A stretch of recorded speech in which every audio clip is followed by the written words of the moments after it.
안녕하세요. TMTV입니다. 한국 정부가 지원을 약속한 아스트라제네카 백신만 도스가 13일 베트남에 도착했는데요. 박노환 주 베트남 한국대사는 12일 판민진 총리를 예방해 이와 같이 밝혔습니다.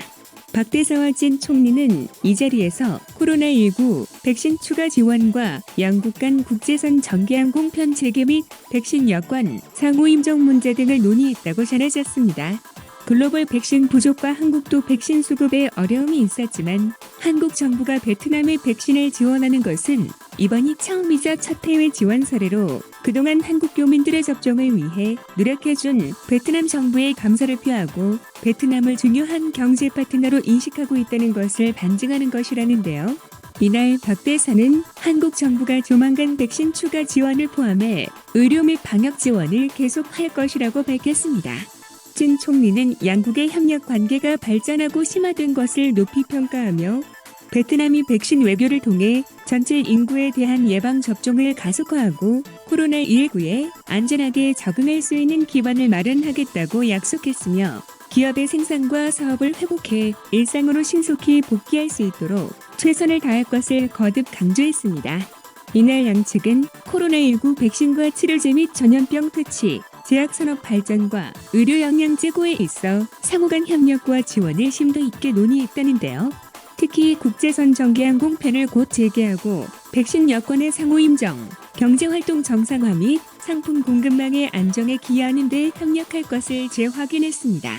양국은 코로나19 상황에서도 올해 교역액이 작년보다 18% 증가했고 한국의 베트남 신규 투자도 24% 증가하고 경제, 무역, 외교, 관광, 문화 등 다양한 분야에서 교류를 확대하고 있습니다.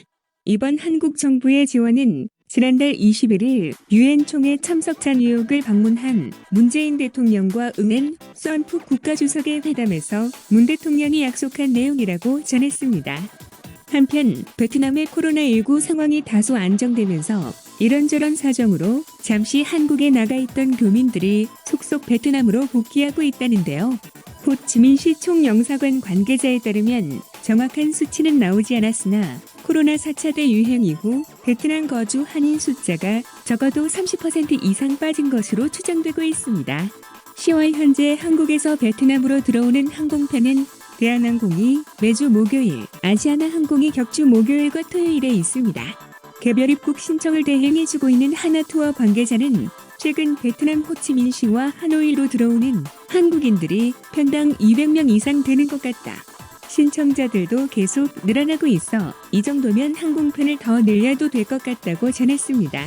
현재 한국에서 베트남에 입국하는 방법은 개별 입국이 유일한데요.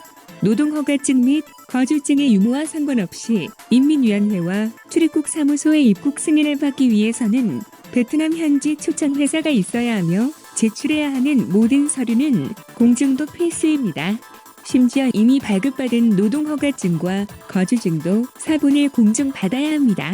지난 7월경 급한 일로 한국을 방문한 호치민시 교민 A씨는 당초 한 달 일정으로 돌아오려 했지만 얼마 전에야 입국 승인서를 취득했다는데요. A씨는 8월 중순부터 개별 입국을 준비했지만 호치민시 전면 봉쇄로 공증사무소들이 문을 닫으면서 신청 자체가 지연됐다고 전했습니다. 특히 8에서 9월에는 개별 입국 승인 업무 역시 원활하지 않아 베트남에 입국한 한인들은 극소수에 불과했습니다. 그러나 10월 들어 입국 승인이 눈에 띄게 빨라지고 있다는데요. 특히 봉쇄가 풀린 호치민시는 8월과 9월 신청자들의 경우 10월 초에 한꺼번에 승인이 났고 10월 이후 신청자들도 4주가 채 되지 않아 승인을 받고 있다고 전하셨습니다. 하지만 개별 입국도 격리는 피할 수 없는데요. 다만 한국에서 코로나19 백신을 2차까지 접종 완료한 경우 기존의 4주 격리에서 시설 격리 1주와 자가 격리 1주로 부담이 줄어듭니다. 기간은 물론 비용적인 측면에서도 한국에서 접종을 완료하고 돌아오는 편이 유리한 것이죠. 개별 입국은 몇몇 여행사들이 대행해주고 있으나 접수 서류는 초청회사의 도움을 받아 각자 준비해야 하는데요.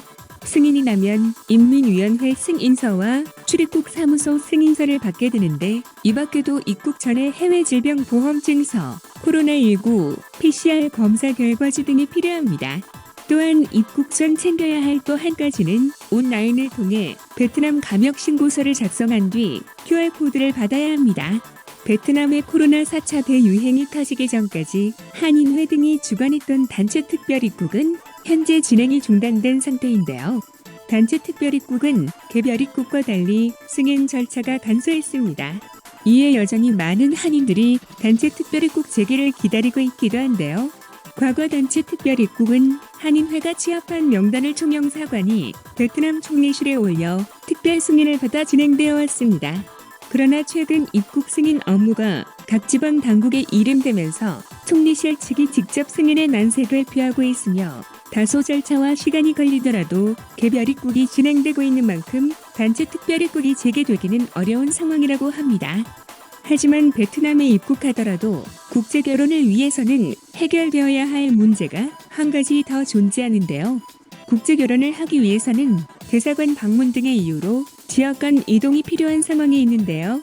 현재 베트남 북부 하이퐁시는 코로나19와 유연한 적응을 위한 새로운 조치를 발표했으며 그동안 하이퐁시에 들어올 때 의무적으로 제시해야 했던 음성 확인서를 제시할 필요가 없다는 내용을 담고 있습니다.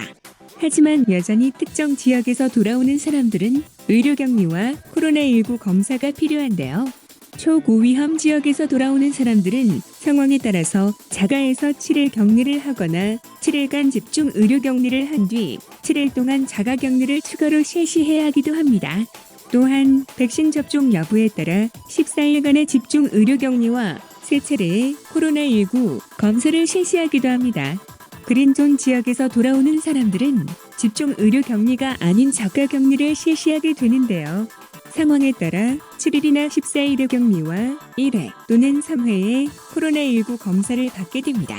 국제결혼에서는 결국 시간은 비용과 생업에 큰 영향을 주기 때문에 현재까지는 현지에 직접 방문하여 진행하는 것은 매우 힘든 시기이지만 한국을 포함한 많은 국가들의 베트남에 대한 백신 지원과 베트남에서 백신 생산 또한 진행되고 있기 때문에 결국 국가 간 상호임정을 통한 국경 개방이 이뤄질 것으로 보입니다. 이상 베트남 소식을 전해드린 팀TV였습니다. 감사합니다.